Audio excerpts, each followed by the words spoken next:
Please subscribe అక్షరం educations. మీరు మేము చేసేటువంటి లేటెస్ట్ వీడియోస్ని పొందడానికి తప్పకుండా బెల్ ఐకాన్పై ప్రెస్ చేయండి. వెల్కమ్ టు అక్షరం ఎడ్యుకేషన్స్. ఇప్పటివరకు మీ ఛానల్ని సబ్స్క్రైబ్ చేసుకోకపోతే వెంటనే సబ్స్క్రైబ్ చేసుకుని బెల్ సింబల్ని యాక్టివేట్ చేసుకుంటే మేము కొత్త వీడియో అప్లోడ్ చేసిన ప్రతిసారి మీకు నోటిఫికేషన్ వస్తుంది. సో ఈరోజు మనం 7వ తరగతి గణిత శాస్త్రంలోని పూర్ణ సంఖ్యలు అనే అధ్యాయాన్ని గురించి నేర్చుకుందాము. పూర్ణ సంఖ్యల కంటే ముందుగా మనం గత తరగతుల్లో అంటే 6వ తరగతిలో నేర్చుకున్న సహజ సంఖ్యలు అంటే ఏంటో చూద్దాం. ముందుగా సహజ సంఖ్యలు అనగా మనం సాధారణంగా లెక్కించడానికి ఉపయోగించే సంఖ్యల్ని సహజ సంఖ్యలు అంటాం.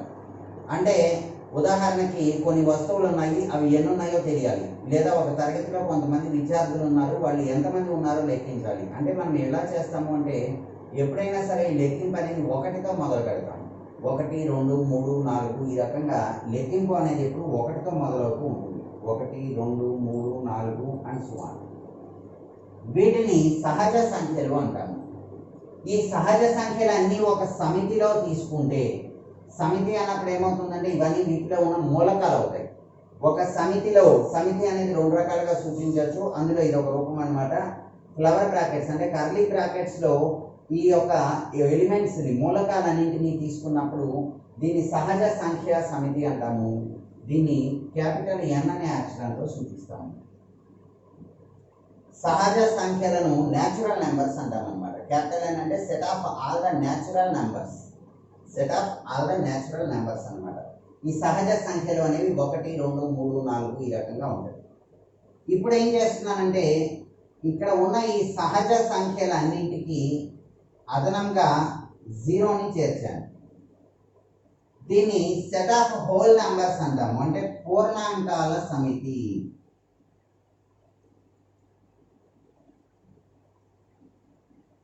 సున్నా, 1, 2, 3 అండ్ సో ఆన్ వీటన్నింటినీ పూర్ణాంకాలు అంటాము. ఈ పూర్ణాంకాలన్నింటినీ తీసుకున్న సమితిని పూర్ణాంకాల సమితి అంటాము. దీన్ని డబ్ల్యూతో సూచిస్తాము, సెట్ ఆఫ్ హోల్ నెంబర్స్ అన్నమాట. అయితే ఇక్కడ ఏం చేస్తున్నాము అంటే అసలు మరి పూర్ణ సంఖ్యలు ఎలా వస్తున్నాయి అన్నప్పుడు ఇక్కడ నేను పూర్ణ సంఖ్యా సమితిని రాస్తున్నాను చూడండి. 0, 1, 2, 3, 4 అండ్ సో ఆన్ ఈ సెట్ ఆఫ్ హోల్ నెంబర్స్ అంటే పూర్ణాంకాల సమితి ఉంది కదా. ఇందులో నేను 1తో పాటుగా -1ని, 2తో పాటుగా -2ని కూడా తీసుకుందాను. ఈ రకంగా అంటే ప్రతి సంఖ్యకి ప్లస్ ఆర్ మైనస్ అన్నమాట. +2, -2, +3, -3, +4, -4 అండ్ సో ఆన్. అంటే దీన్ని ఈ రకంగా కూడా రాయొచ్చు చూడండి. -3, -2, -1, 0, 1, 2, 3 అండ్ సో ఆన్. అంటే 0 తీసుకున్నాము అని ధనపూర్ణ సంఖ్యలు, పూర్ణాంకాలు, రుణ పూర్ణాంకాలు అంటే రుణ ధన 2 రకాల సంఖ్యల్ని తీసుకుంటున్నాము. దీన్ని పూర్ణ సంఖ్యా సమితి అంటున్నాం. ఇంటిజర్స్ అన్నమాట. సెట్ ఆఫ్ ఇంటిజర్స్ని జడ్తో సూచిస్తాము. ఇది పూర్ణ సంఖ్యల గురించి. ఇప్పుడు ఈ పూర్ణ సంఖ్యలన్నింటినీ మనం ఒక సంఖ్యారేఖ మీద ఏ రకంగా సూచిస్తామో చూద్దాము. సంఖ్యారేఖ అన్నప్పుడు ఈ రకంగా ఒక సరళ రేఖ ఉంటుంది. సరళ రేఖ యొక్క మధ్య భాగంలో 0 ఉంటుంది. దీనికి కుడి వైపున ధన సంఖ్యలు అంటే 1, 2, 3 ఈ రకంగా ఉంటాయి అన్నమాట. ఎడమ వైపున నెగిటివ్ నెంబర్స్ -1, -2, -3, -4 ఈ రకంగా రుణ సంఖ్యలని ఎడమ వైపున, ధన సంఖ్యలని కుడి వైపున సూచిస్తున్నాం.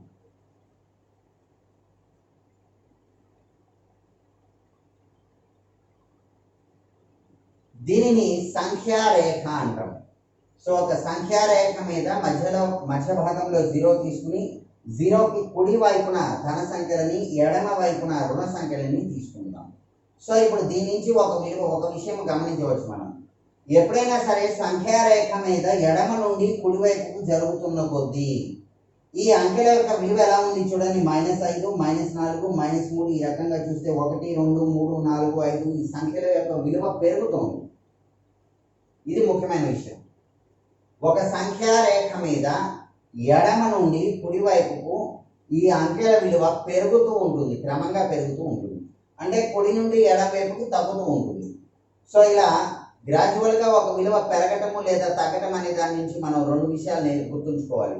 ఒకటి ఆరోహణ క్రమము, రెండు అవరోహణ క్రమము. ఆరోహణ క్రమము అనగా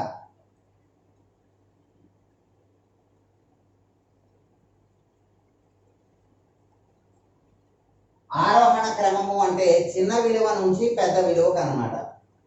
ఈ చిన్న డయాగ్రామ్ని గుర్తుంచుకోండి, ఈజీగా ఉంటుంది. చిన్న విలువ నుంచి పెద్ద విలువకు అనమాట. ఈ రకంగా ఈ విలువ అనేది క్రమంగా పెరుగుతూ ఉంటుంది. ఆరోహణ అంటే పైకి ఎక్కుతున్నట్లు అనమాట.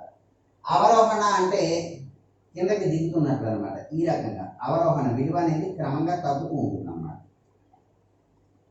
సో మనకి ఇక్కడ కొన్ని సంఖ్యలు ఇచ్చినప్పుడు వాటిని ఆరోహణ క్రమంలో అమర్చండి, అవరోహణ క్రమంలో అమర్చండి అన్నప్పుడు, ఉదాహరణకి ఆరోహణ క్రమంలో కావాలనుకోండి, మన దగ్గర ఉన్న నంబర్స్ ఇలా తీసుకున్నారు. సపోజ్ -3, 2, 5, 0, -1, 5 ఈ రకంగా సంఖ్యలు ఇచ్చారు. వీటిని ఆరోహణ క్రమంలో అమర్చమన్నారు. ఆరోహణ క్రమం అన్నప్పుడు మన దగ్గర ఉన్న సంఖ్యల్ని చూడండి, ఈ సంఖ్యారేఖని గమనించండి. ఈ సంఖ్యారేఖ మీద మొట్టమొదటి ఏ నెంబర్ వస్తుందో అది ముందు రాయాలన్నమాట. సో ఇక్కడ చూసినట్లయితే ఎప్పుడైనా సరే ముందు నెగిటివ్ నెంబర్స్ 0 తర్వాత పాజిటివ్ నెంబర్స్ వస్తాయి కదా. నెగిటివ్ నెంబర్స్లో ఏముంది? -3, -1 ఉన్నాయి.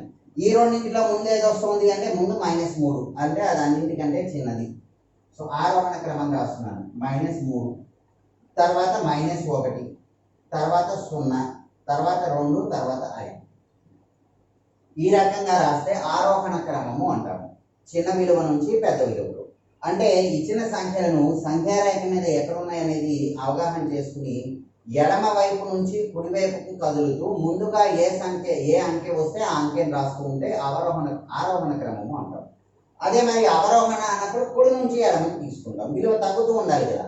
అంటే ముందు ఈ రకంగా సంఖ్యారేఖను చూసినప్పుడు మన దగ్గర ఉన్న ఈ సంఖ్యలన్నింటిలోనూ అన్నింటికంటే పెద్ద అంకె 5.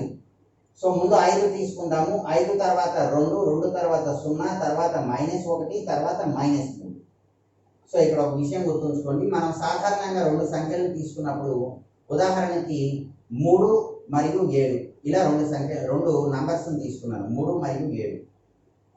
ధన సంఖ్యలు అనుకోండి, 3 కంటే 7 పెద్దదని సులభంగా చెప్పచ్చు. రుణ సంఖ్యలకు వచ్చేటప్పటికి దీని విలువ రివర్స్ అవుతుంది అనమాట. అంటే మనకి పెద్ద అంకె కనిపిస్తున్నప్పుడు నెగిటివ్ సైన్ ఉంటే దాని విలువ చిన్నది. ఎందుకంటే ఒక వ్యక్తికి 3 రూపాయలు అప్పు ఉంది, ఇంకొక వ్యక్తికి 7 రూపాయలు అప్పు ఉంది అనుకోండి. ఎవరికి ఎక్కువ అప్పు ఉంది అంటే 7 రూపాయల అతనికి ఎక్కువ అప్పు ఉంది, అంటే అతని దగ్గర తక్కువ ఉన్నాయన్నమాట. సో ధన సంఖ్యల్లో పెద్ద అంకె కనిపించగానే అది పెద్దది అని చెప్పినట్లే, రుణ సంఖ్యల్లో పెద్ద అంకె దేనికైతే ఉంటుందో దాని విలువ తక్కువ అనమాట. సో ఈ రకంగా అంటే నంబర్స్ అందుకనే చూడండి, ఇక్కడ -5, -4, -3 చూడగానే మనకి 5, 4, 3 అంకె తగ్గుతోంది, కానీ దాని యొక్క విలువ పెరుగుతోంది అనమాట, 0కి దగ్గరగా వచ్చిపోయింది.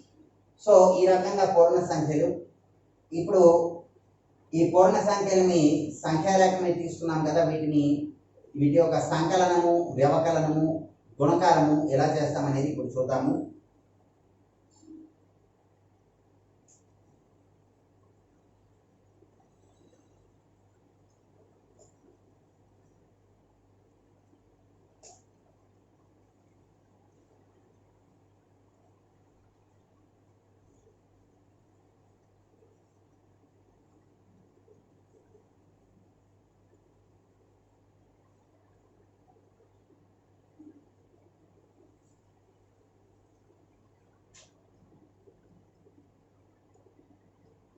సో ఈ సంఖ్యారేఖ మీద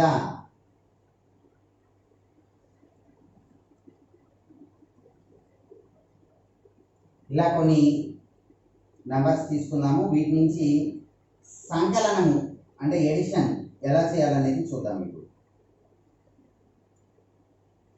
ఉదాహరణకి మనం రెండు నంబర్స్ అంటే 2 + 3 యాడ్ చేసి ఆన్సర్ ఎంత వస్తుందో చెప్పాలి. సో ముందుగా సంఖ్యారేఖ మీద 2 తీసుకుందాము. ఓకే, ఇక్కడ 2 ఉంది, దీనికి 3 కలపాలి. అంటే చూడండి 3 జంప్స్ అన్నమాట. 1, 2, 3 3 జంప్స్ అనేది 3 జంప్స్ గివ్స్ ద రిక్వైర్డ్. 5 దగ్గరికి చేరుతున్నాం. అంటే 3 ప్రమాణాలు దాటాలన్నమాట. 5 దగ్గరికి వస్తుంది కాబట్టి 2 + 3 = 5 అని చెప్తాం. అదే మరి వ్యవకలనం తీసివేతకు వచ్చేటప్పటికి అలాగే మనం సంకలనం నెగిటివ్ నెంబర్తో కూడా చూద్దాం. ఇప్పుడు ఇదే సంకలనంలో 2 + -3 అంటే 2కి -3 కలుపుతున్నాను. ఇప్పుడు 2కి -3 కలుపుతున్నామంటే అదే వ్యవకలనం. తర్వాత మనం చెప్పుకునేది అదే వ్యవకలనం కూడా అంతే. So addition of a negative number is called subtraction అన్నమాట ఇక్కడ. సో ఇప్పుడు 2కి -3 కలుపుతున్నాం. సో నేను ఇక్కడ ఏం చెప్పాను, 2కి 3 కలిపినప్పుడు 5 అవుతుంది. ఒక ధన విలువను కలుపుతూ ఉన్నప్పుడు దీని విలువ పెరుగుతూ కుడి వైపుకి జరుగుతుంది. అదే తీసివేసుకున్నప్పుడు దీని విలువ తగ్గుతూ ఎడమ వైపుకి జరుగుతుంది అన్నమాట. అంటే ఇక్కడ 2కి -3 కలపాలంటే 2 దగ్గరే, కానీ -3 కలుపుతున్నాం కాబట్టి నెగిటివ్ ఉన్నప్పుడు ఏం చేయాలి, ఎడమ వైపుకి వెళ్ళాలన్నమాట. 1 2 3 యూనిట్లు ఎడమ వైపుకి జరిగినప్పుడు -1 దగ్గరికి చేరుతున్నాం. ఈ రకంగా మనం ధన సంఖ్యను కలిపితే కుడి వైపుకి జరగాలి, రుణ సంఖ్యను కలిపితే ఎడమ వైపుకి జరగాల్సి ఉంటుంది. సో వ్యవకలనం అంటే ఇదే కదా. ఇప్పుడు మనం ఉదాహరణకి 2 - 5 అన్నాము అంటే 2 నుండి 5 తీసివేయాలనుకోండి. ఇక్కడ 2 ఉంది మనకి, దీని నుంచి 5 తీసివేయాలి అంటే వ్యవకలనం సబ్ట్రాక్షన్ అన్నప్పుడు ఎడమ వైపు కదా. 5 యూనిట్స్ 1 2 3 4 5 ఇక్కడికి వచ్చాము -3. ఈ రకంగా సంఖ్యారేఖ మీద సంకలనం మరియు వ్యవకలనం అనేది చెప్తాము. మరి గుణకారం అంటే ఏంటి? యాక్చువల్గా గుణకారము అంటే ఏంటంటే రిపీటెడ్ ఎడిషన్ అని చెప్పుకోవచ్చు. అంటే సంకలనాన్ని రిపీటెడ్గా మళ్ళీ చేస్తూ ఉంటే దాన్నే గుణకారం అంటారు అన్నమాట. అంటే ఉదాహరణకి మనం మల్టిప్లికేషన్ టేబుల్స్ చదువుతాం కదా. చదివినప్పుడు ఉదాహరణకి 3 × 5 = 15 అని చెప్తాము. అదే కదా మల్టిప్లికేషన్ అంటే. అంటే ఏమి లేదు, 3 సార్లు 5 తీసుకుంటే 15 వస్తుంది అని అర్థం. 3 × 5 = 15 అంటే మీనింగ్ ఏంటి? ఉదాహరణకి నేను ఒక వ్యక్తి దగ్గర నుంచి ముందు ఒక 5 రూపాయలు తీసుకున్నాను, తర్వాత ఇంకొక 5 రూపాయలు తీసుకున్నాను, తర్వాత మరొక 5 రూపాయలు తీసుకున్నాను. అలా ఎన్నిసార్లు? 3 సార్లు తీసుకున్నాను. సో మొత్తం నా దగ్గర ఎంత ఉంటాయి? ముందు తీసుకున్న 5 రూపాయలు, రెండోసారి తీసుకుంటే 5 + 5 10 రూపాయలు, మూడోసారి తీసుకుంటే మరొక 5 కలుపుకుంటే 10 + 5 15 రూపాయలు ఉంటాయి. అదేగా గుణకారం అంటే. సో ఇక్కడ గుణకారంలో ఏం చెప్పచ్చు అంటే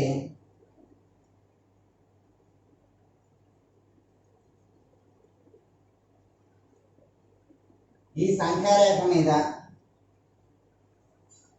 ఉదాహరణకి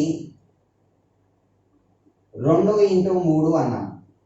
2 × 3 అంటే 2ని 3 సార్లు తీసుకోవచ్చు, లేదా 3ని 2 సార్లు తీసుకోవచ్చు. ఏదైనా ఒకటే, అది గమనించాలి ఇక్కడ మనం. తర్వాత మనం ధర్మాల్లో స్థిత్యంతర ధర్మంలో చెప్పుకుంటాం అన్నమాట, ఇది కామ్యుటేటివ్ ప్రాపర్టీలో. సో 2ని 3 సార్లు తీసుకున్నాం అనుకోండి. సో ముందు ఒక 2, తర్వాత మరొక 2, తర్వాత మరొక 2. 2 అన్నప్పుడు 2 యూనిట్లు జంప్ చేస్తున్నాం ఒకేసారి. సో 6 అనేది సమానమైంది.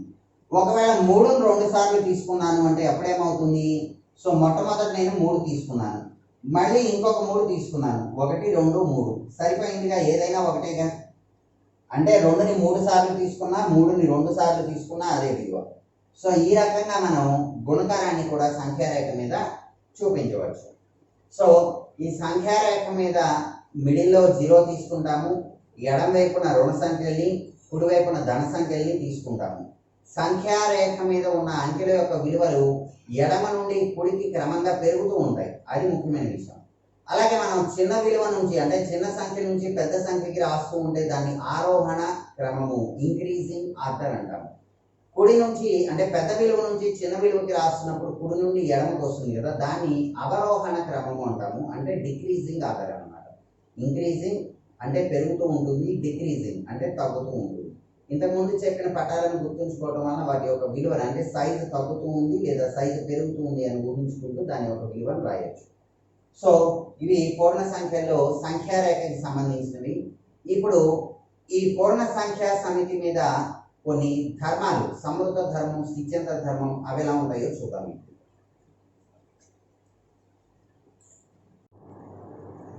సో ఇప్పుడు పూర్ణ సంఖ్యలు అనే అధ్యాయంలోని ఈ పూర్ణ సంఖ్యలు ఎటువంటి ధర్మాలని తృప్తిపరుస్తాయి అంటే అది సంకలనం దృష్ట్యా, వ్యవకలనం దృష్ట్యా, గుణకారం మరియు భాగాహారం దృష్ట్యా ప్రతి విషయంలోనూ వెరిఫై చేద్దాము. సో మొట్టమొదటిది సంవృత ధర్మం.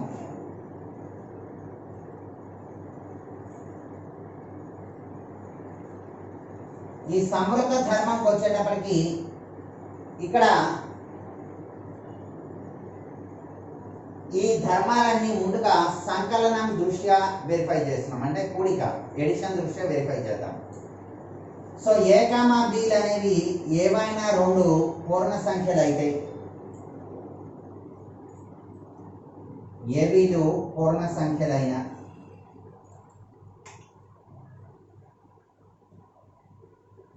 ఈ ఏ ప్లస్ బి అనేది కూడా ఒక పూర్ణ సంఖ్య.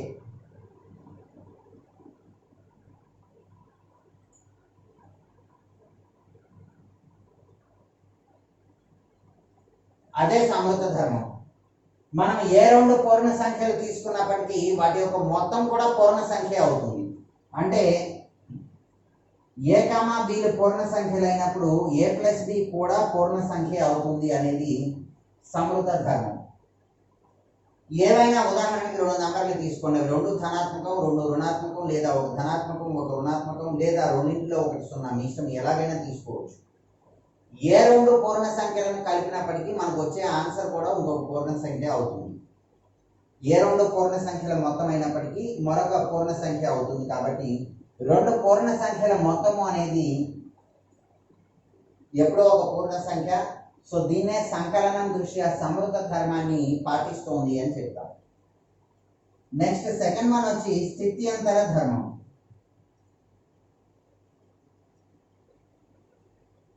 ఈ స్థిత్యంతర ధర్మంకి వచ్చేటప్పటికి ఏబీలు అనేవి ఏవైనా రెండు పూర్ణ సంఖ్యలు. ఈ కాన్సెప్ట్ మొత్తంలో ఏబీలు రెండు పూర్ణ సంఖ్యలు.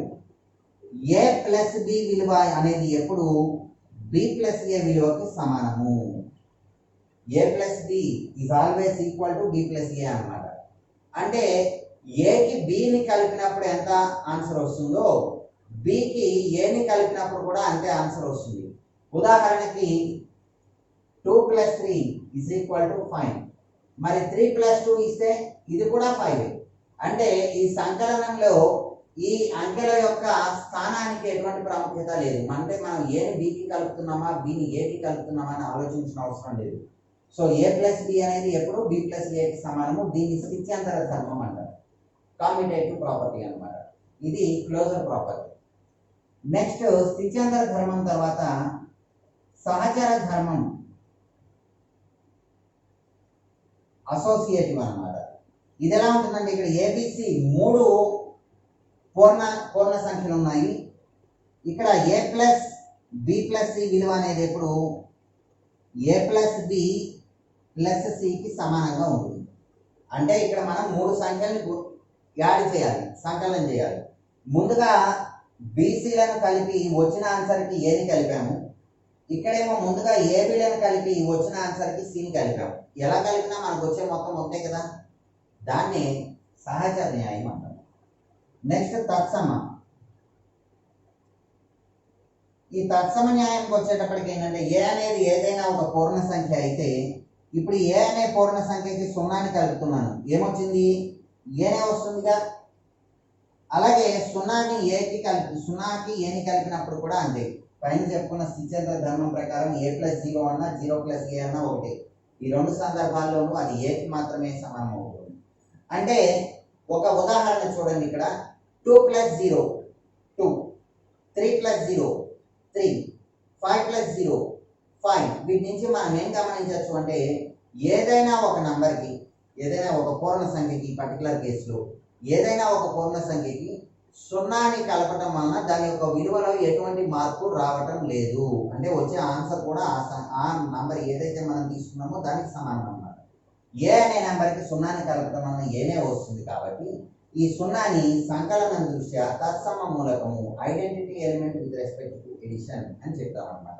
ఈ సున్నాని సంకలనం దృష్ట్యా తత్సమ మూలకము అని చెప్తాం. నెక్స్ట్ విలోమం. ఈ విలోమంకి వచ్చేటప్పటికి ఇప్పుడు ఏ అనే ఒక పూర్ణ సంఖ్య ఉంది. దీనికి మనం ఏ పూర్ణ సంఖ్యని కలిపినప్పుడు ఆన్సర్ అనేది సంకలన తత్సమం అవుతుందో దీనినే సంకలన విలోమం అంటారు. సంకలన విలోమం. ఎడిటివ్ ఇన్వర్స్ ఎలిమెంట్ అన్నమాట. సో ఇప్పుడు ఏకి మనం ఏం కలిపితే 0 వస్తుంది? ఎప్పుడైనా సరే రెండు సంఖ్యల మొత్తం 0 అన్నప్పుడు ఒక విషయం గుర్తుంచుకోండి, ఆ రెండు సంఖ్యలు విలువలు సమానంగా ఉండాలి, కానీ వ్యతిరేక గుర్తులను కలిగి ఉండాలి. ఒకటి పాజిటివ్ ఒకటి నెగిటివ్ అయినప్పుడు మాత్రమే వాటి యొక్క మొత్తం అనేది 0కి సమానం అవుతుంది. సో ఇది మైనస్గా అవుతుంది. ఈ రకంగా మనం సమృద్ధ ధర్మం, స్థిత్యంతర ధర్మం, సహచరం, తత్సమం, విలోమం అనే ఈ ప్రాపర్టీస్ అని సంకలనం దృష్ట్యా అంటే కూడిక ప్లస్ దృష్ట్యా నిరూపించడం జరిగింది. ఇప్పుడు ఇవే ధర్మాలు అంటే మిగిలిన కేసెస్లో కూడా ఫైండ్ చేద్దాము. ఒకసారి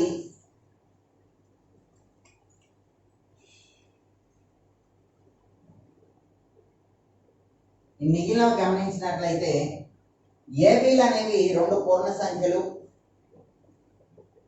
ఓకే, అప్పుడు ఏ మైనస్ బి ఏమవుతుంది?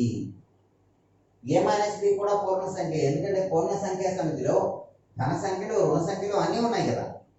7 and 3 రెండు పూర్ణ సంఖ్యలు ఉన్నాయి. 7 - 3 4, 3 - 7 అంటే -4 ఏదైనా ఉంది కదా పూర్ణ సంఖ్య సమితిలో. కాబట్టి ఏబీలో రెండు పూర్ణ సంఖ్యలు అయినప్పుడు ఏ మైనస్ బి కూడా పూర్ణ సంఖ్యయే. కాబట్టి ఇది సమృద్ధ ధర్మాన్ని పాటిస్తోంది. మరి స్థిత్యంతర ధర్మం పరిస్థితి ఏంటి? సపోజ్ ఏబీలో రెండు పూర్ణ సంఖ్యలైనాయి, ఏ మైనస్ బి అనేది ఫైండ్ చేసాము, బి మైనస్ ఏ అనేది ఫైండ్ చేసాము. ఇంతకుముందు ఏ ప్లస్ బి అనేది బి ప్లస్ ఏకి సమానము అని చెప్పుకున్నాం కదా. మరి ఇక్కడ ఏం జరుగుతుందంటే ఉదాహరణకి 1,5 అనే రెండు నెంబర్స్ తీసుకోండి. 1 + 5 6, 5 + 1 ఆల్సో 6. అందుకని సంకలనం దృష్ట్యా ఇది స్థిత్యంతర ధర్మాన్ని పాటిస్తుంది అని చెప్పారు. మరి ఇప్పుడు వ్యవకలనం సబ్ట్రాక్షన్ దృష్ట్యా ఏమవుతుంది? 1 - 5 తీసుకున్నప్పుడు -4 వస్తుంది, 5 - 1 తీసుకున్నప్పుడు +4 వస్తుంది. ఇవి రెండు వేరు వాల్యూస్, నాట్ ఈక్వల్. అంటే A minus B is not equal to B minus A. అంతేగా A minus B is equal to ఈ బి మైనస్ ఏలో మైనస్ కామన్ తీస్తే ఏ మైనస్ బి వస్తుంది. అంటే A minus B B minus ఏల యొక్క పరిమాణాలు సమానం, కానీ వ్యతిరేక గుర్తులు, ఒకటి 4 అయితే ఇంకొకటి -4 ఈ రకంగా. అంటే మొత్తానికి అవి రెండు సమానం అయితే కావు. కాబట్టి వ్యవకలనం దృష్ట్యా ఈ పూర్ణ సంఖ్యల సమితిలో స్థిత్యంతర ధర్మం అనేది పాటించడం లేదు. అలాగే సహచరంకి వచ్చేటప్పటికి కూడా చూడండి, ఏ మైనస్ బి మైనస్ సి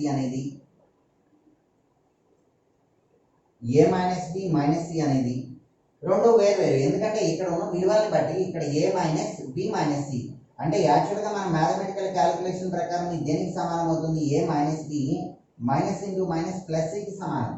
ఇదంతా A minus B minus C. మరి రెండు వేరే కదా. కాబట్టి సహచర అనే ధర్మం కూడా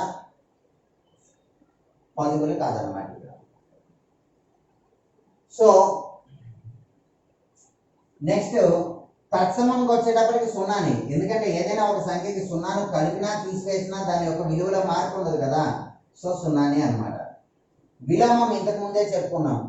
సపోజ్ ఏ అనే సంఖ్యకి విలోమం -a అయితే -aకి విలోమం ఏ అవుతుంది కదా. 3 యొక్క విలోమం అంటే సంకలన విలోమం -3, -3కి సంకలన విలోమం 3 అని చెప్పుకున్నాం. ఈ రకంగా ఇంకా పర్టికులర్గా సబ్ట్రాక్షన్ అంటే వ్యవకలనంలో నిర్వచించాల్సిన అవసరం ఉండదన్నమాట. ఇప్పుడు గుణకారం దృష్ట్యా చూద్దాం. మల్టిప్లికేషన్. ఏబీలు రెండు పూర్ణ సంఖ్యలు అయినప్పుడు ఏ ఇంటూ బి కూడా పూర్ణ సంఖ్య అవుతుంది.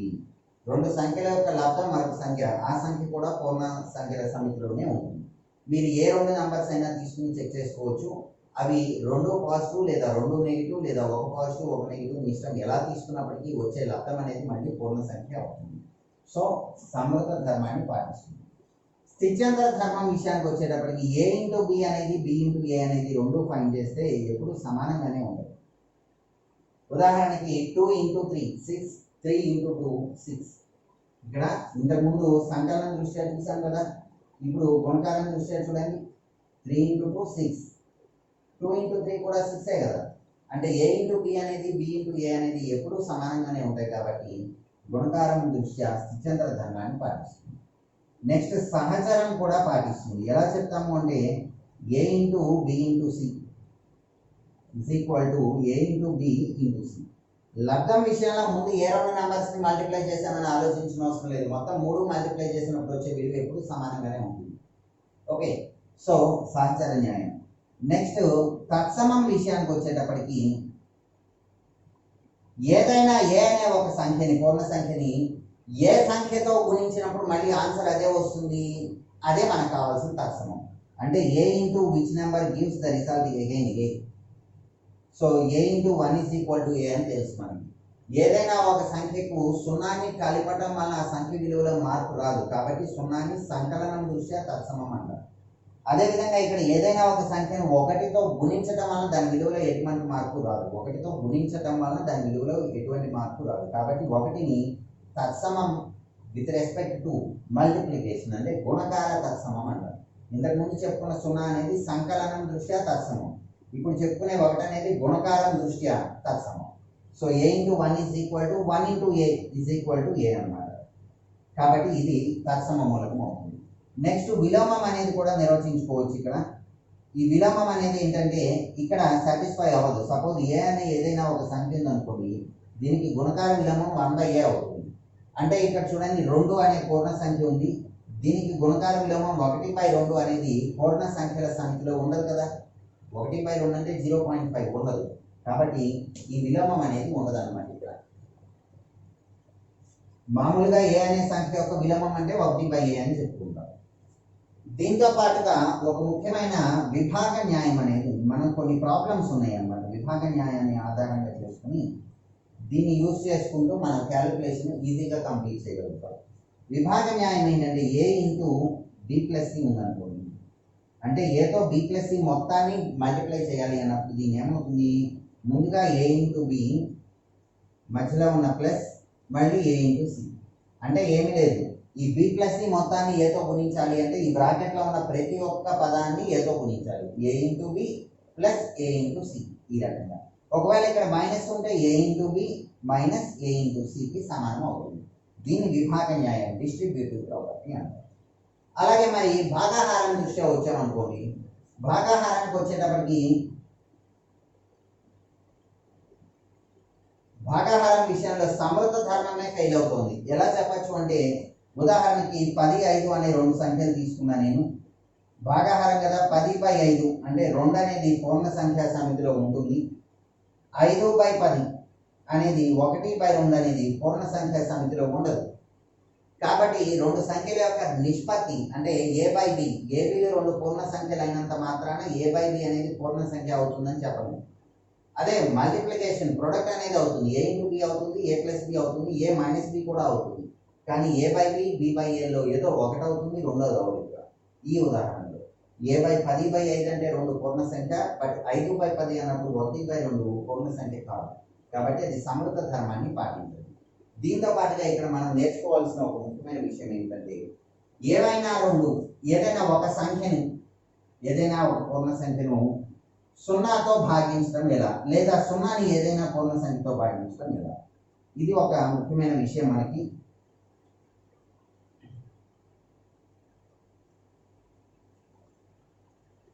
సో ఇక్కడ చూసినట్లయితే ఏ అనేది ఏదైనా ఒక పూర్ణ సంఖ్యను తీసుకున్నప్పుడు 0/a అంటే 0/any number is always equal to 0. 0/any number equal to 0 అన్నమాట. 0/any number, any number means non zero. 0/0 అనేది ఇండిటర్మినెంట్ ఫామ్ అంటాం, అది నిర్వచింపబడదు అన్నమాట, అంటే ఇండిటర్మినెంట్. సో ఇక్కడ a/0 ఏదైనా ఒక సంఖ్య/0 ఉంటే this is not defined. Infinitive అంటే it is denoted by this symbol. Infinitive means not defined అని సూచించవచ్చు. సో ఒక భిన్నంలో లవం విలువ 0 అయినప్పుడు దాని యొక్క విలువ 0, అలాగే హారం విలువ మాత్రం 0 అయినప్పుడు అది నిర్వచించలేము. 0/0 అనేది ఇండిటర్మినెంట్ ఫామ్, దాని గురించి నెక్స్ట్ హైయర్ స్టడీస్లో నేర్చుకుంటారు. ఇంకొక విషయం ఏంటంటే, ఇంతకు ముందు చెప్పుకున్నట్లుగా 2 ధన సంఖ్యల లబ్ధం ధన సంఖ్య, 2 రుణ సంఖ్యల లబ్ధం కూడా ధన సంఖ్య కదా. అంటే మనం 2 సంఖ్యలను గుణిస్తున్నప్పుడు 2 పాజిటివ్ అయితే ఆన్సర్ పాజిటివ్, 2 నెగిటివ్ అయినా answer positive, minus into minus plus. మనం అంటే చూడండి, 2 ధన సంఖ్యల లబ్ధం ధన సంఖ్య, 2 రుణ సంఖ్యల లబ్ధం ధన సంఖ్య. ఒక ధన సంఖ్యని ఒక రుణ సంఖ్యని గుణించినప్పుడు వచ్చే ఆన్సర్ నెగిటివ్ అన్నమాట. సో మనం గుణించే రెండు సంఖ్యలను గుణిస్తున్నాము అన్నప్పుడు ముందు వాటి యొక్క గుర్తులను కూడా గమనించండి. అంకెలని లబ్ధం చేసి రాస్తాము, గుర్తులను కూడా లబ్ధం చేయాలి. Minus into plus or plus into minus ఉంటే మైనస్ అవుతుంది అన్నమాట. సో దీన్ని ఇంకొక ఇంపార్టెంట్ విషయం, మైనస్ ఇంటూ మైనస్ ప్లస్ అన్నాను కదా, అలా కాకుండా నేను ఇప్పుడు ఏం చేస్తున్నాను, మైనస్ ఇంటూ మైనస్ చేస్తున్నాను. మూడు నెగిటివ్ నెంబర్స్ని మల్టిప్లై చేస్తున్నాను. ఇక్కడ మైనస్ ఇంటూ మైనస్ అన్నప్పుడు ఇది ప్లస్ అయిపోయింది కదా, సో ఇప్పుడు ప్లస్ ఇంటూ మైనస్ అంటే ఆన్సర్ మైనస్ అవుతుంది. సో దీన్ని ఈజీగా ఎలా చెప్పొచ్చు అంటే చూడండి, -1 విలువ అయితే 1 అవుతుంది లేదా -1 అవుతుంది, రెండింటిలోనే 1 అవుతుంది. మరి ఏది ఎప్పుడు అవుతుంది అంటే చూడండి, 1 ఎప్పుడు అవుతుంది, n అనేది సరి సంఖ్య అయితే, ఇఫ్ n ఈజ్ ఈవెన్ అని చెప్తామన్నమాట. n సరి సంఖ్య అయితే 1 అవుతుంది, n బేసి సంఖ్య అయితే -1 అవుతుంది. అంటే ఇలా ఒక ప్రోడక్ట్ ఇచ్చినప్పుడు ఈ రకంగా అందులో ఎన్ని నెగిటివ్ సైన్స్ ఉన్నాయి అనేది గమనిస్తాం. 2 లేదా 4 లేదా 6 లేదా 8 ఈ రకంగా సరి సంఖ్యలో even number of negative signs ఉంటే answer positive. Minus into minus plus, ప్రతి పేరు విలువ పాజిటివ్ అయితే, బేసి సంఖ్యలో ఉంటే దాని విలువ మైనస్ అవుతుంది. ఇది విభిన్న ప్రాపర్టీస్. నెక్స్ట్ మనం వీటికి సంబంధించిన ప్రాబ్లమ్స్ చేద్దాం. సో ఇప్పుడు ఈ పూర్ణ సంఖ్యల నుండి కొన్ని ప్రాబ్లమ్స్ని సాల్వ్ చేద్దాము. ఇవి చాలా సింపుల్ ప్రాబ్లమ్స్, సో జాగ్రత్తగా గమనించండి. ఫస్ట్ వన్, -100 ఇంటూ -6 అన్నారు. ఇక్కడ రెండు సంఖ్యల యొక్క లబ్ధం ఫైండ్ చేయాలి కదా. సో ముందుగా గుర్తుల్ని చూడండి, మైనస్ ఇంటూ మైనస్ అనేది ప్లస్ అని చెప్తున్నాం కదా, రెండు రుణ సంఖ్యల లబ్ధం ధన సంఖ్య, ఆ గుర్తు అనేది ఇంపార్టెంట్ అనమాట. ఇప్పుడు 100 ఇంటూ 6 అన్నప్పుడు 600. ఈ రకంగా ముందు గుర్తుల్ని గుణించండి, తర్వాత అక్కడ ఇచ్చిన నంబర్స్ని గుణించండి. -20 ఇంటూ -10 అన్నారు. సో ముందుగా మైనస్ ఇంటూ మైనస్ ప్లస్ తీసుకున్నాము. 20 ఇంటూ 10 అంటే 200. 10తో గుణించాము అంటే ఒక 0 పెరుగుతుందని అర్థం అనమాట. Next 15 into -3. ఇక్కడ 15 ముందు ఎటువంటి నెగిటివ్ సైన్ లేదు, సో ఇది పాజిటివ్. ఒక ధన సంఖ్యని ఒక రుణ సంఖ్యని గుణిస్తున్నాము. Plus into minus is minus. 15 into 3 అంటే 45. సో ఇది -45 అనమాట. నెక్స్ట్ అగైన్ ఇక్కడ రెండు సంఖ్యలు లబ్ధము, రెండు రుణ సంఖ్యలే. సో మైనస్ ఇంటూ మైనస్ అనేది ప్లస్ అవుతుంది. మనం యాక్చువల్గా అయితే 21ని 30తో గుణించాలి. ముందుగా 3తో గుణించండి, చివరిలో 0 పెడితే సరిపోతుంది 30తో అన్నప్పుడు. సో 630. 3 ఇంటూ 21 63 కదా, అందువల్ల అనమాట. ఇక్కడ చూడండి, ఇది మరొక ముఖ్యమైనది, -15 ఇంటూ 0 ఇంటూ -18 ఉంది. ముందుగా మనం -15 ఇంటూ -18 చేసామనుకోండి, ఒక పెద్ద విలువ వస్తుంది. అది ఏదనేది కూడా మనకు అవసరం లేదు ఇక్కడ, ఎందుకంటే ఈ -15ని -18ని గుణించాము. ఓకే, తర్వాత ఏం చేయాలి, ఇక్కడ ఇచ్చిన మూడవ సంఖ్య 0తో గుణించాలి. 0 into any number A is equal to 0 కదా, కాబట్టి ఈ సమస్య యొక్క ఆన్సర్ అనేది 0. సో కొన్ని సంఖ్యల లబ్ధం ఇచ్చినప్పుడు అందులో ఒక్క సంఖ్య 0 ఉన్నప్పటికీ ఆ మొత్తం ప్రోడక్ట్ విలువ లబ్ధం విలువ 0 అని చెప్పచ్చు. ఇక్కడ చూడండి, ముందుగా 4 సంఖ్యల లబ్ధం ఉంది. సో నేను ముందు ఈ రెండు గుణిస్తున్నాను. Minus into minus plus 3 into 6 18 అనమాట. ఇంటూ ఈ రెండు గుణించండి, minus into minus plus 2 into 1 2. ఇప్పుడు రెండు ధన సంఖ్యల లబ్ధం కాబట్టి ఆన్సర్ మళ్ళీ ధన సంఖ్య. 2 ఇంటూ 18 36 పాజిటివ్. 1 2 3 4 సరి సంఖ్యలో నెగిటివ్ సైన్స్ ఉన్నాయి కాబట్టి పాజిటివ్ వచ్చింది. నెక్స్ట్ ఈ రెండు సమస్యలు అబ్జర్వ్ చేయండి. ఇక్కడ first one 26 into -48 plus -48 into -36 అని ఇచ్చారు. సో ముందుగా ఈ రెండు గుణించాలి, అలాగే ఈ రెండు గుణించాలి, మధ్యలో ప్లస్ ఉంది కాబట్టి కలపాలి. ఇది యాక్చువల్గా అయితే పద్ధతి, బట్ ఇలా చేయటం చాలా కష్టం. దీన్ని అంత క్యాలిక్యులేషన్ లేకుండా చాలా సులభంగా చాలా ఈజీగా చేద్దాము బై యూజింగ్ డిస్ట్రిబ్యూటివ్ ప్రాపర్టీ అన్నమాట. అంటే విభాగ న్యాయాన్ని ఉపయోగించి ఈజీగా ఎలా చేయాలో చూద్దాం. విభాగ న్యాయంలో ఏం చెప్పుకున్నాం మనము, ఏ ఇంటూ బి ప్లస్ సి అనేది ఇప్పుడు ఏ ఇంటూ బి ప్లస్ ఏ ఇంటూ సికి సమానం అని చెప్పుకున్నాం కదా. ఇక్కడ మనకి ఈ మోడల్లో ఇచ్చారు, ఆర్హెచ్ఎస్ రూపంలో ఇచ్చారు ప్రాబ్లం, ఎల్హెచ్ఎస్లోకి మార్చుకున్నాం. అంటే ఈ లబ్ధంలో -48 అనేది రెండు చోట్ల ఉందిగా, నేను ఇప్పుడు ఈ -48ని కామన్ తీస్తున్నాను. అంటే చూడండి, -48ని ముందు రాసేసాను అనుకో, -48 ఇంటూ ఇక్కడేమో +26 ఉంది, ప్లస్ -48 బయటకు వస్తే ఇక్కడ ఎంత మిగిలింది? -36 మిగిలింది. అంటే ఎంత ఇప్పుడు? -48 ఇంటూ -36 + 26. ఇటువంటివి జాగ్రత్తగా గమనించండి. 36 - 26 అంటే 10 అని రాసేస్తాం ఈజీగా. ఇక్కడ పెద్ద సంఖ్య నెగిటివ్ వాల్యూ, సో ఇది -10 అన్నమాట. సో ఈ రెండింటి లబ్ధం minus into minus plus 48 into 10 అంటే 480. 48 పక్కన ఒక 0 చేయాలి. ఇక్కడ కామన్ టర్మ్ ఏముందా అని చూస్తే 625 ఉంది కదా. సో ఈ ప్రాబ్లంలో చూడండి, ముందుగా 625ని సెపరేట్ చేస్తాను నేను, ఇంటూ ఇక్కడ -35 ప్లస్ ఇక్కడ 625 వస్తే మిగిలింది ఇక్కడ -65 మిగిలింది. మైనస్ కూడా ఇక్కడే ఉందన్నమాట. సో 625 ఇంటూ ఇది -35 ప్లస్ ఇంటూ మైనస్ -65 అంటే 625 ఇంటూ -65 ప్లస్ 35 దట్ ఈస్ 100. ఒక ధన సంఖ్యని ఒక రుణ సంఖ్యని గుణిస్తున్నాను కాబట్టి -625ని 100తో గుణిస్తున్నాను కాబట్టి చివరిలో 2 సున్నాలు చేరుతాయి. ఈ రకంగా ఈ విభాగ న్యాయాన్ని ఉపయోగిస్తూ మనం ఈజీగా ప్రాబ్లమ్ని సాల్వ్ చేయవచ్చు. అలాగే ఇక్కడ కొన్ని వర్కింగ్ ప్రాబ్లమ్స్ ఉన్నాయి. ఇచ్చిన ప్రాబ్లమ్ని జాగ్రత్తగా చదివి అర్థం చేసుకుని దాన్ని సాల్వ్ చేయాలి మనం. ముందుగా ఒక ముఖ్యమైన మోడల్ చూద్దాము.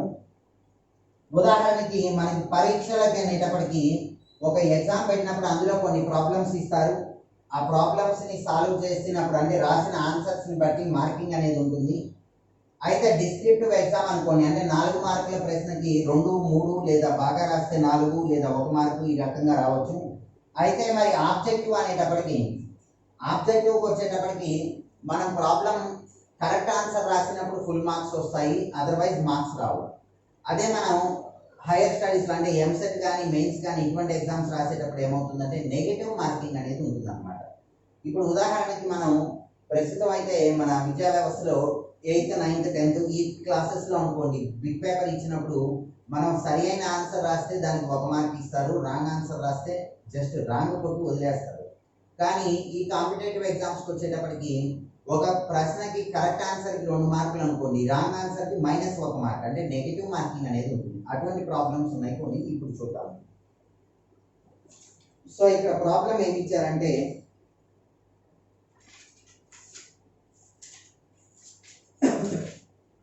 ఒక తరగతి పరీక్షలో 10 ప్రశ్నలు ఇవ్వబడినవి.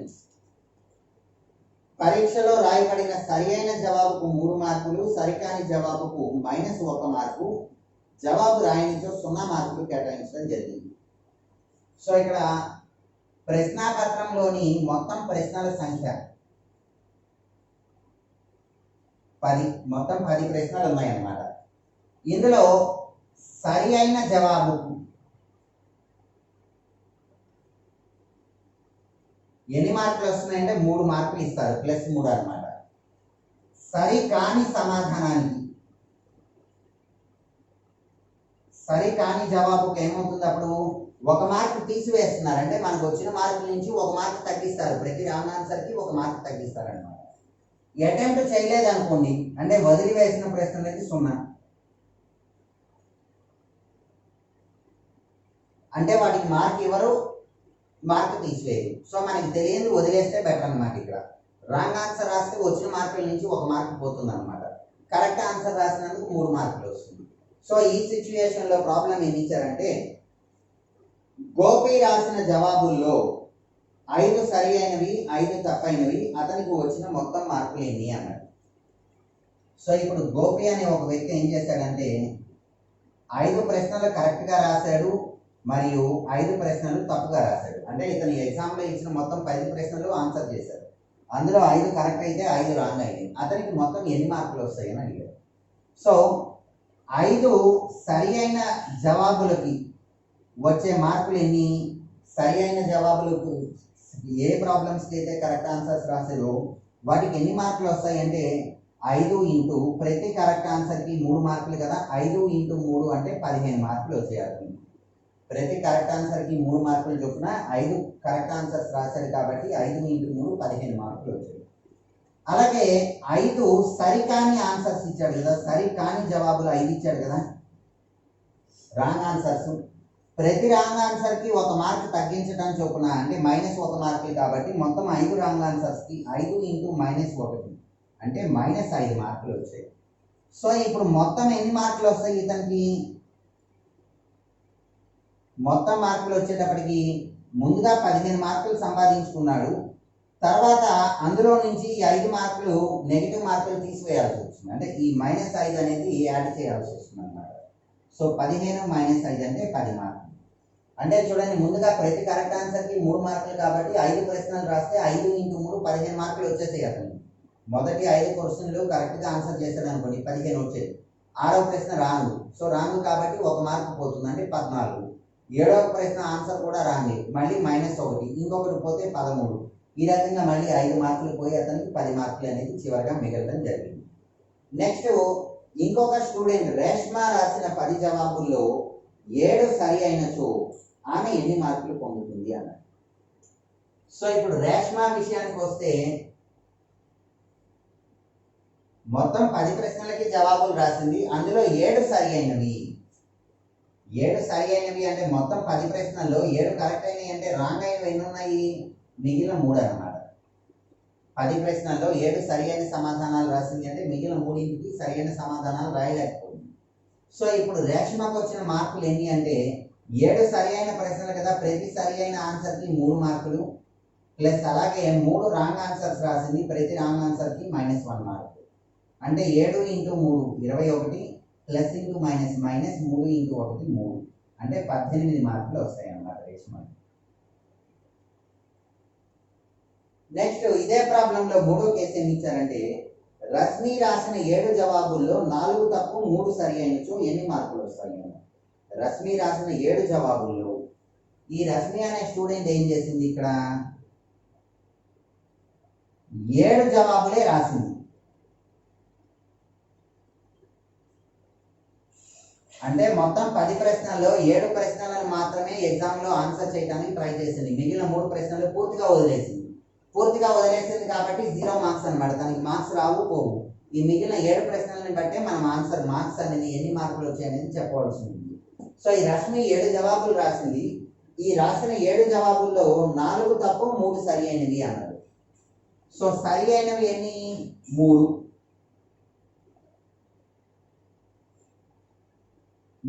సో ఎన్ని మార్కులు వస్తాయి? 3 ఇంటూ 3 అంటే 9 మార్కులు వచ్చాయి. సరి కానివి 4 అంటే 4 ఇంటూ -1 అంటే -4.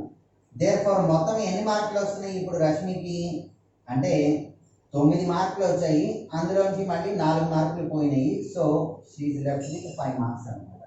5 మార్కులతో మిగిలిపోయింది. ఈ రకంగా మార్కులకి సంబంధించిన ప్రాబ్లం అనేది ఉంది. ఇటువంటిదే మరొక ప్రాబ్లం చూద్దాము. సో ఇక్కడ మొత్తం ప్రశ్నలు ఎన్ని? ఇక్కడ మొదటి ఇద్దరు విద్యార్థులు గోపి మరియు రేష్మలు మొత్తం 10 ప్రశ్నలు ఆన్సర్ చేశారు.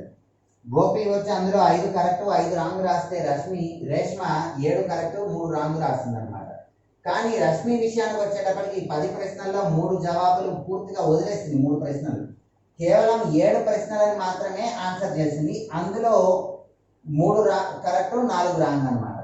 అంటే 3 ప్రశ్నలు వదిలేసింది కాబట్టి వాటికి సంబంధించి తనకి ఎటువంటి నష్టము లేదు, అలాగే లాభం కూడా లేదన్నమాట. ఎటువంటి మార్కులు రావు పోవు అన్నమాట. ఇలాగే మార్కులకు సంబంధించి మరొక సమస్య చూద్దాము. ఇక్కడ ఏమి ఇచ్చారంటే ఒక తరగతిలో ఇవ్వబడ్డ ప్రశ్నాపత్రంలో 15 ప్రశ్నలు ఉన్నాయి. సో మొత్తం ప్రశ్నల సంఖ్య 15.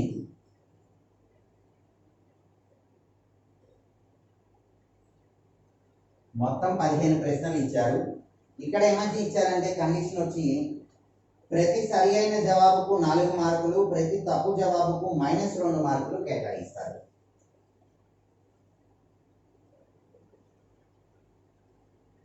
సరి అయిన జవాబుకు 4 మార్కులు ఇస్తారు. సరి కాని జవాబుకు అంటే తప్పు జవాబుకు -2 మార్కులు ఇస్తారు. అంటే 2 మార్కులు తీసివేస్తారు అన్నమాట. సో ఇక్కడ భారతి అన్ని ప్రశ్నలకు సమాధానాలు రాస్తే 9 మాత్రమే సరి అయినవి.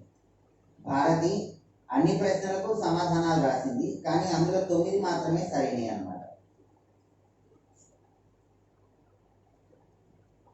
సో భారతి అన్ని ప్రశ్నలకు సమాధానాలు రాసింది అంటే మొత్తం 15 ప్రశ్నలకి సమాధానాలు రాసింది. అందులో ఎన్ని కరెక్ట్ అయినవి? 9 మాత్రమే కరెక్ట్ అయినాయి అన్నారు. 9 మాత్రమే సరి అయినవి. సో సరి అయిన ప్రశ్నల సంఖ్య, సరి అయిన జవాబుల సంఖ్య, సరి అయిన జవాబులు 9. దేర్ఫోర్ వచ్చే మార్కులు ఎన్ని మార్కులు వస్తాయి? ఇప్పుడు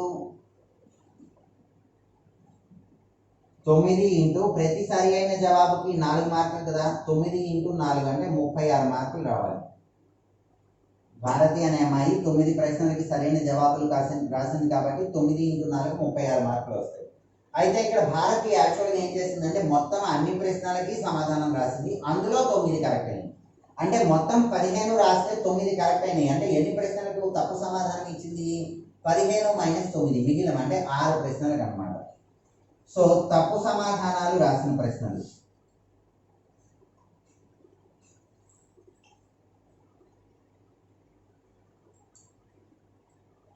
తప్పు సమాధానం రాసినవన్నీ 15 - 9 అంటే మిగిలిన 6 ప్రశ్నలు అన్నమాట. సో వీటికి ఎన్ని మార్కులు వస్తున్నాయి?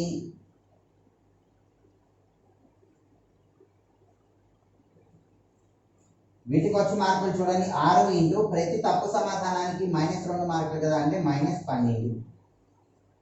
దేర్ఫోర్ ఇప్పుడు భారతికి వచ్చే మొత్తం మార్కులు ఎన్ని అంటే సరి అయిన జవాబులు రాయటం వల్ల 36 మార్కులు వచ్చాయి, రాంగ్ ఆన్సర్స్ రాయటం వల్ల -12 మార్కులు వచ్చాయి. అంటే 36 నుంచి 12 తీసివేయాలి కదా, 36 - 12 అన్నమాట. అంటే 24 మార్కులతో నిలిచింది చివరిగా. మొట్టమొదట 36 మార్కులు వచ్చాయి సరి అయిన జవాబులు రాయటం వల్ల. కానీ నెగిటివ్ మార్కింగ్ వల్ల ఏం జరిగింది? 6 ప్రశ్నలకు తప్పు సమాధానం రాయటం వల్ల 12 మార్కులు పోయి చివరిగా 24 మార్కులతో మిగిలింది. సో నెక్స్ట్ ఇంకొక స్టూడెంట్ ఏం చేసిందంటే ఇక్కడ దీక్షిత 5 ప్రశ్నలకు సరి అయిన జవాబులు రాయగా అన్ని సరి అయినవి, వచ్చిన మార్కులు ఎన్ని అని. ఈ దీక్షిత ఏం చేసింది అంటే 5 ప్రశ్నలకే సమాధానాలు రాసింది, మొత్తం 5 కరెక్టే అన్నమాట. అంటే ఇప్పుడు ఎన్ని మార్కులు వస్తాయి మొత్తం చూడండి, 5 ఇంటూ ప్రతి సరి అయిన సమాధానానికి 4 మార్కులు కదా, అంటే 5 ఇంటూ 4 20 మార్కులు వస్తాయి. తను మొత్తం అన్ని 15 ప్రశ్నలు రాయలేదు, కేవలం అందులో 5 ప్రశ్నలే రాసింది. రాసిన 5 ప్రశ్నలకి సరి అయిన సమాధానం రాసింది. So 5 into 4 20. తనకి నెగిటివ్ మార్కులు అనేవి ఏమీ రాలేదు, ఎందుకంటే మిగిలిన ప్రశ్నలకి సమాధానాలు రాయలేదు. సో ఈ రకంగా మార్కులు అనేవి చెప్తాము. ఇప్పుడు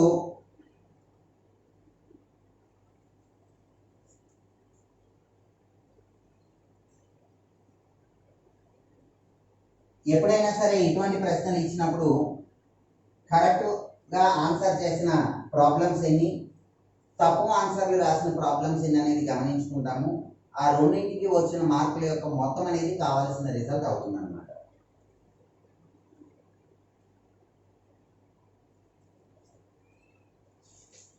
సో ఇప్పుడు నెక్స్ట్ మరొక ప్రాబ్లం చూద్దాము. ఇక్కడ ప్రాబ్లం ఏమిటంటే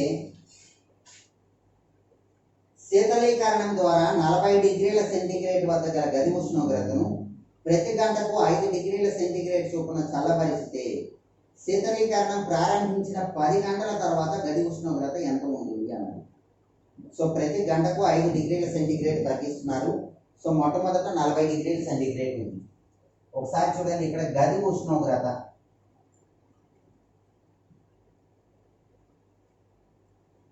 40 డిగ్రీల సెంటీగ్రేడ్ ఉంది మొట్టమొదట, ఓకేనా.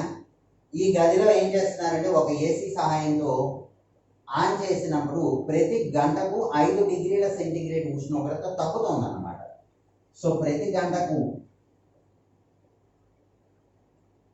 5 డిగ్రీల సెంటీగ్రేడ్ ఉష్ణోగ్రత అనేది ఏం జరుగుతుంది? తగ్గుతోంది అంటే మైనస్.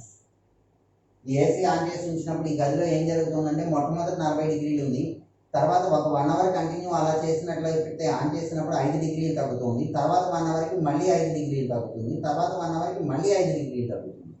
ఈ రకంగా ప్రతి గంటకు 5 డిగ్రీల చొప్పున ఉష్ణోగ్రత తగ్గుతూ ఉంటే శీతలీకరణం ప్రారంభించిన 10 గంటల తర్వాత గది ఉష్ణోగ్రత ఎంత ఉంటుంది అన్నాడు. 10 గంటల తర్వాత ఉష్ణోగ్రత ఎంత?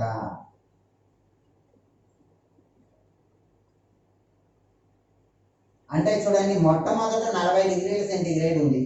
దీనికి మనం ఎంత కలుపుతున్నాం? ఇప్పుడు చూడండి, ప్రతి గంటకు 5 డిగ్రీల సెంటీగ్రేడ్ తగ్గుతుంది కదా. 2 గంటలు అంటే 2 × 5 అంటే 10 డిగ్రీలు తగ్గుతుంది కదా. అదేవిధంగా మొత్తం 10 గంటల తర్వాత అంటే ఏం జరుగుతుంది? 10 × -5 డిగ్రీలు అంటే మొట్టమొదట ఉన్న టెంపరేచర్ 40 డిగ్రీల సెంటీగ్రేడ్ అయితే ఇప్పుడు ఎంత తగ్గింది? 5 × 10 అంటే 50 డిగ్రీల సెంటీగ్రేడ్ తగ్గిపోయింది. అంటే ఏం జరిగింది? 40 డిగ్రీస్ -50 డిగ్రీస్ అంటే -10 డిగ్రీస్ అన్నమాట. ఇప్పుడు గదిలో ఒక ఉష్ణోగ్రత -10 డిగ్రీలు అయింది.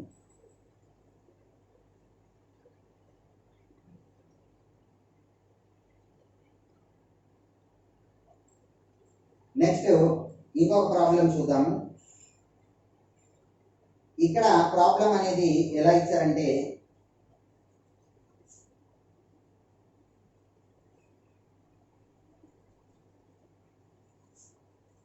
ఇక్కడ చూడండి, ఒక వర్తకుడు బియ్యం అమ్మడం ద్వారా ప్రతి బస్తా బాసుమతి బియ్యంపై 10 రూపాయల లాభం, బాసుమతి కాని బియ్యంపై 5 రూపాయల నష్టాన్ని పొందుతున్నాడు అన్న. చూడండి, బాసుమతి బియ్యం మీద 5 రూపాయల లాభం, బాసుమతి కాని బియ్యం మీద, సో ఒకసారి బాసుమతి బియ్యం మీద 10 రూపాయల లాభం, బాసుమతి కాని బియ్యం మీద 5 రూపాయల నష్టం అన్నారు. చూడండి, బాసుమతి మీద 10 రూపాయల లాభం, లాభం అంటే ప్లస్, బాసుమతి కాని బియ్యం మీద 5 రూపాయల నష్టం వస్తుంది అనమాట. ఒక బస్తా బాసుమతి బియ్యం అమ్మాడు అంటే అతనికి 10 రూపాయల లాభం వచ్చింది. ఒక బస్తా బాసుమతి కాని బియ్యం అమ్మాడు అంటే అతనికి 5 రూపాయల నష్టం వచ్చింది. సో ఇప్పుడు ప్రాబ్లం అంటే ఇంతకుముందు ఎగ్జామ్లో కరెక్ట్ ఆన్సర్కి పాజిటివ్ మార్కులు, రాంగ్ ఆన్సర్కి మైనస్ మార్కులు ఇచ్చినట్లు అనమాట. సో ఇప్పుడు ఇక్కడ 2 ప్రాబ్లమ్స్ ఉన్నాయి. ఇందులో మొదటిది, ఒక నెలలో వర్తకుడు 3000 బస్తాలు బాసుమతి బియ్యం, 5000 బస్తాలు బాసుమతి కాని బియ్యం అమ్మాడు. సో 3000 బస్తాల బాసుమతి బియ్యం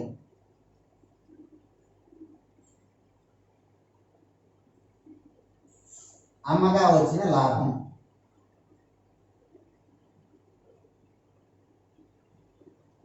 ఎంత అవుతుందో చూడండి. ప్రతి బాసుమతి బియ్యం బస్తాకి 10 రూపాయల లాభం కదా. ఎన్ని అమ్మాడు అతను? 3000 బస్తాలు అమ్మాడు.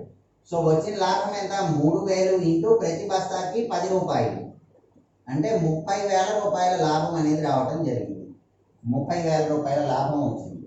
దీంతో పాటుగా ఏం చేస్తాడు అతను? 5,000 బస్తాలు బాసుమతి కాని బియ్యం అమ్మాడు. బాసుమతి కాని బియ్యం వలన నష్టం. సో ప్రతి బాసుమతి కాని బస్తా అమ్మినప్పుడల్లా అతనికి 5 రూపాయల నష్టం వస్తుంది కదా. సో మొత్తం ఎన్ని? 5,000 బస్తాలు అమ్మాడు కాబట్టి 5,000 ఇంటూ -5 నష్టం కదా, అంటే -25,000 అన్నమాట రూపాయలు. దేర్ఫోర్ మొత్తం చూడండి, మొత్తం అన్నప్పుడు ఏం జరిగింది? బాసుమతి అమ్మగా 30,000 లాభం వచ్చింది. ఈ మిగిలిన అమ్మినప్పుడు 25,000 నష్టం వచ్చింది. సో మొత్తం జరిగింది లాభమో నష్టమో తెలియాలి అంటే ఈ రెండు కలపండి.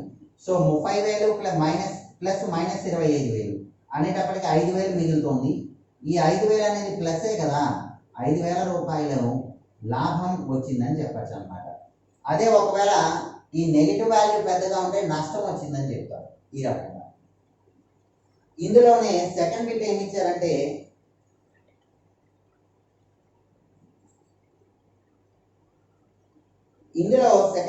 ఇచ్చారంటే, బాసుమతి కాని బియ్యం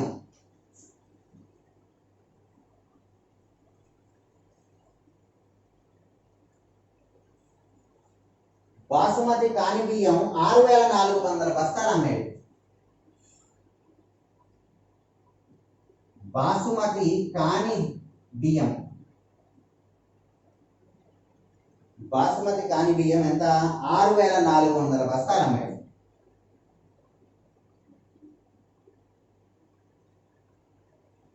అమ్మగా బాసుమతి కాని బియ్యం అమ్మితే నష్టమే కదా. సో వచ్చిన నష్టం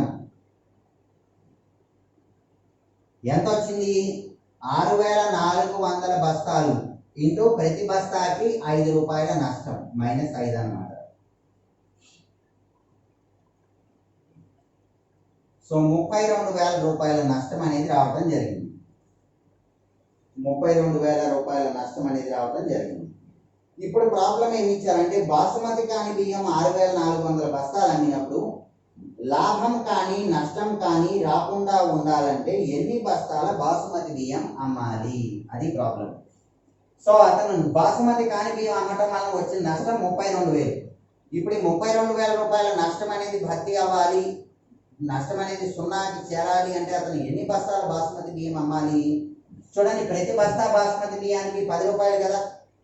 కాబట్టి ఆ 10 రూపాయలతో డివైడ్ చేయండి, భాగించండి, మనకి తెలిసిపోతుంది ఆన్సర్. లాభము లేక నష్టము లేకుండుటకు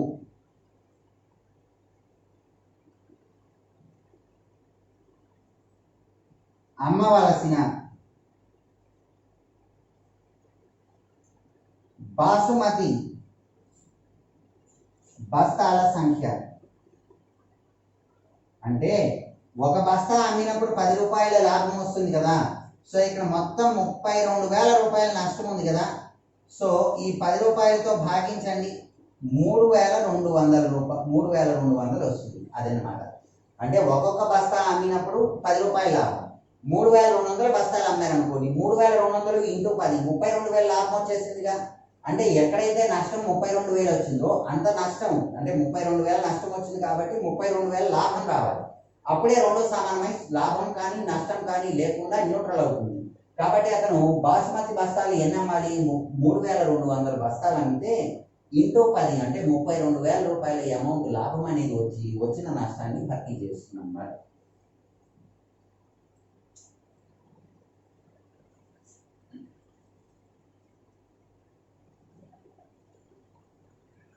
ఈ రకంగా పాజిటివ్ వాల్యూ ఎంత, నెగిటివ్ వాల్యూ ఎంత అనేది చూసుకుని ఆ మొత్తాన్ని బట్టి చూస్తాము.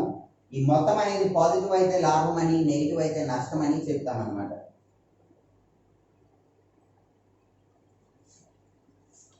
ఇక్కడ మరొక ప్రాబ్లం చూసినట్లయితే ఈ రకంగా ఇచ్చారు. శ్రీనగర్ నందు మధ్యాహ్నం 12 గంటల సమయంలో ఉష్ణోగ్రత 10 డిగ్రీల సెంటీగ్రేడ్ గా గుర్తించారు. మధ్యాహ్నం 12 గంటలకు ఉష్ణోగ్రత ఎంతగా గుర్తించారు? 10 డిగ్రీల సెంటీగ్రేడ్ అని గుర్తించారు. మధ్యాహ్నం 12 గంటల సమయంలో ఉష్ణోగ్రత 10 డిగ్రీల సెంటీగ్రేడ్ ఉంది. ప్రతి గంటకు 2 డిగ్రీల చొప్పున ఉష్ణోగ్రత తగ్గుతూ ఉంటే ప్రతి గంటకు ఉష్ణోగ్రత ఎంత తగ్గుతోంది? 2 డిగ్రీల సెంటీగ్రేడ్ ఉష్ణోగ్రత తగ్గుతోంది అంటే -2. ఇంతకుముందు ప్రాబ్లంలో గది ఉష్ణోగ్రత 40 డిగ్రీలు ఉంది. ఏసీ ఆన్ చేయటం వల్ల, శీతలీకరణ యంత్రాన్ని వాడటం వల్ల గది ఉష్ణోగ్రత ప్రతి గంటకు 5 డిగ్రీలు తగ్గింది అన్న. అదేవిధంగా ఇక్కడ మొట్టమొదటి 12 గంటల టైంలో ఉష్ణోగ్రత 10 డిగ్రీల సెంటీగ్రేడ్ ఉంది. ఇది ప్రతి గంటకు 2 డిగ్రీల సెంటీగ్రేడ్ తగ్గుతోంది. అయితే ఇక్కడ ప్రాబ్లం ఏమి ఇచ్చారంటే ఎన్ని గంటల సమయంలో ఉష్ణోగ్రత 0 డిగ్రీల కన్నా 8 డిగ్రీలు తక్కువగా ఉంటుంది అన్నది. ఏ టైంకి ఉష్ణోగ్రత 0 డిగ్రీల కన్నా 8 డిగ్రీలు తక్కువగా ఉంటుంది అన్నాడు. అంటే -8 డిగ్రీలు ఉంటుంది అని అర్థం. -8 డిగ్రీల సెంటీగ్రేడ్ ఉష్ణోగ్రత ఎప్పుడు ఉంటుంది? ఏ టైంలో ఉంటుంది? మొట్టమొదటి ఏమి ఇచ్చారు? ఇక్కడ మధ్యాహ్నం 12 గంటలకు ఉష్ణోగ్రత ఎంతో ఇచ్చేశారు. ఒకసారి ఇది గమనించండి. సో ఇది 12 గంటలు కదా. గది ఉష్ణోగ్రత అంటే ఉష్ణోగ్రత 10 డిగ్రీలు, ప్రతి గంటకు 2 డిగ్రీలు తగ్గుతుంది అన్నారు కదా. అంటే ఎలా ఉంటుంది టెంపరేచర్? 8, 6, 4, 2, 0, -2, -4, -6, -8, -10, -12 ఈ రకంగా ప్రతి గంటకు 2 డిగ్రీల ఉష్ణోగ్రత చొప్పున తగ్గుతూ ఉంటుంది. మరి ఇప్పుడు ఉష్ణోగ్రత -8 డిగ్రీల సెంటీగ్రేడ్ ఎప్పుడు ఉంటుంది అన్నారు. అంటే చూడండి, ఇది ఆఫ్టర్నూన్ 12 o'clock కదా. నెక్స్ట్ 1 o'clock 1 PM అన్నమాట.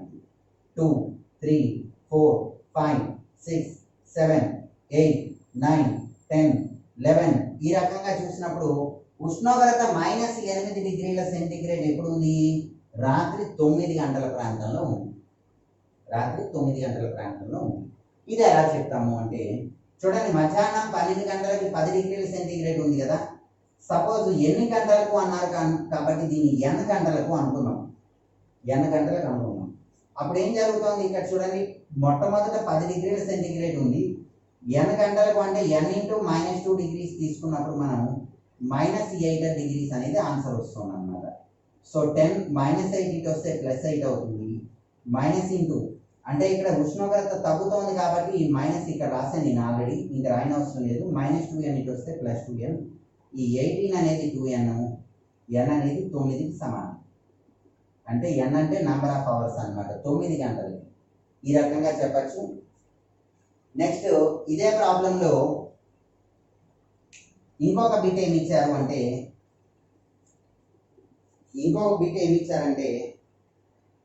అర్ధరాత్రి 12 గంటల సమయంలో ఉష్ణోగ్రత ఎంత ఉంటుంది అన్నారు. అర్ధరాత్రి 12 గంటల సమయం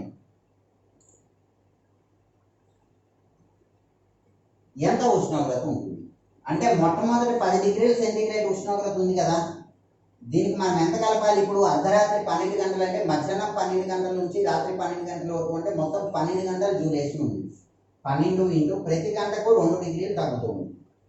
అంటే 10 ఇంకా డిగ్రీ సెంటీగ్రేడ్ తీసేద్దాము. 10 డిగ్రీస్ నుంచి ఏం చేయాలి ఇప్పుడు మనం? ప్రతి గంటకు 2 డిగ్రీలు తగ్గిందంటే 12 గంటల్లో 24 డిగ్రీలు తగ్గుతుంది. 2 ఇంటూ -2 ఇంటూ 12 -24. ఇప్పుడు ఇది 10 - 24 అన్నప్పుడు -14 డిగ్రీల సెంటీగ్రేడ్ ఉష్ణోగ్రత అనేది రాత్రి 12 గంటలకు ఉండటం జరుగుతుంది. ఈ రకంగా ఈ అధ్యాయంలో ఇచ్చిన ప్రాబ్లమ్స్ అన్ని కేవలం ధన విలువ, రుణ విలువ, ఆ రెండింటిలో ఏది ఎక్కువ అంటే అది లాభం అవ్వచ్చు, నష్టం అవ్వచ్చు, లేదా ఈ రకంగా ఉష్ణోగ్రత అవ్వచ్చు, లేదా పరీక్షలో వచ్చిన మార్కులు అవ్వచ్చు, వీటికి సంబంధించిన ప్రశ్నలు అడగడం జరిగింది.